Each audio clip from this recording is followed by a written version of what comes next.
हम एक बड़ी खबर के साथ शुरुआत कर रहे हैं। काबुल अफगानिस्तान की राजधानी पर तालिबानियों का कब्जा हो चुका है। राष्ट्रपति अशरफ गनी देश छोड़कर भाग चुके हैं, ताजिकिस्तान पहुंच चुके हैं और काबुल में नाइट कर्फ्यू लगा दिया गया है। 9 बजे से लोगों को अपने घरों में कैद हो जाने को कह दिया गया है। उपराष्ट्रपति के भी अफगानिस्तान छोड़ने की खबर आ रही है।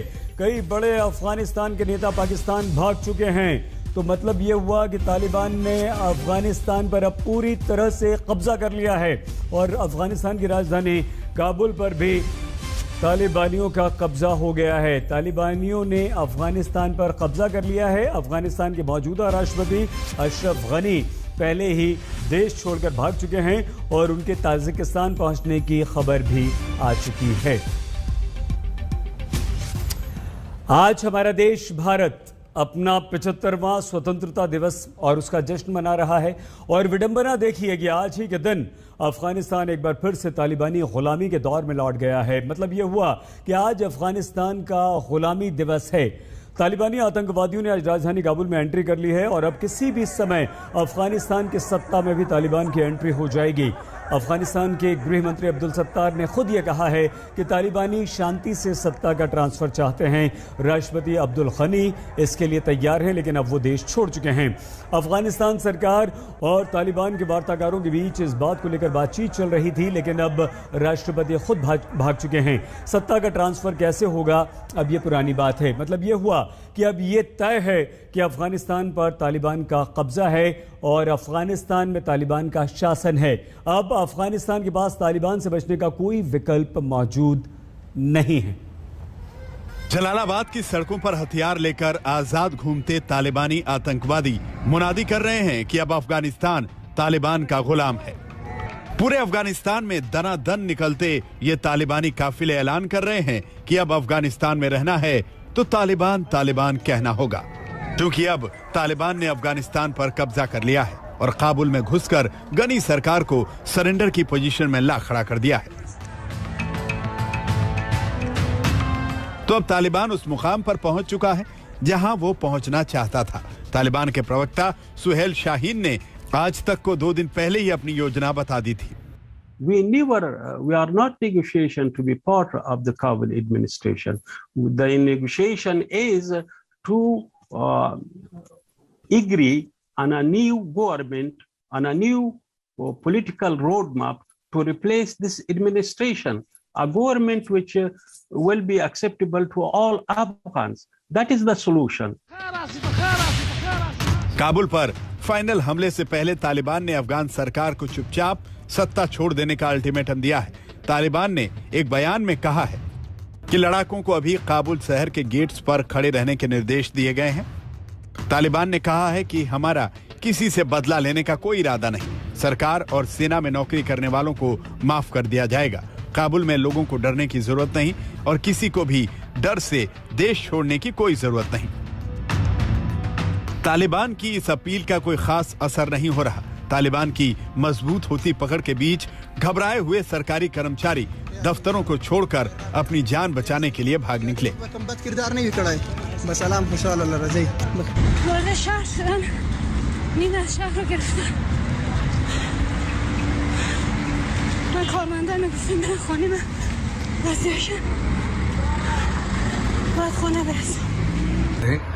और अगर वो काबुल के ऊपर कब्जा कर लेते हैं, जो उनके लिए बहुत अहम है, तो seat of governance, seat of authority and seat of power उनके हाथ में जाएगा।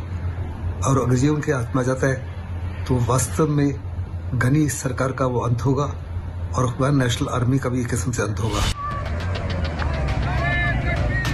तालिबान जुबान भले ही शांति से हस्तांतरण की कर रहा हो, लेकिन उसने अफगानिस्तान पर कब्जा जमाने के लिए जो खून खराबा मचाया है, उससे एक बात तो साफ है कि अब गनी सरकार के पास तालिबान के आगे सरेंडर करने के अलावा कोई विकल्प नहीं बचा है। खुद गनी को इसका एहसास हो चुका है।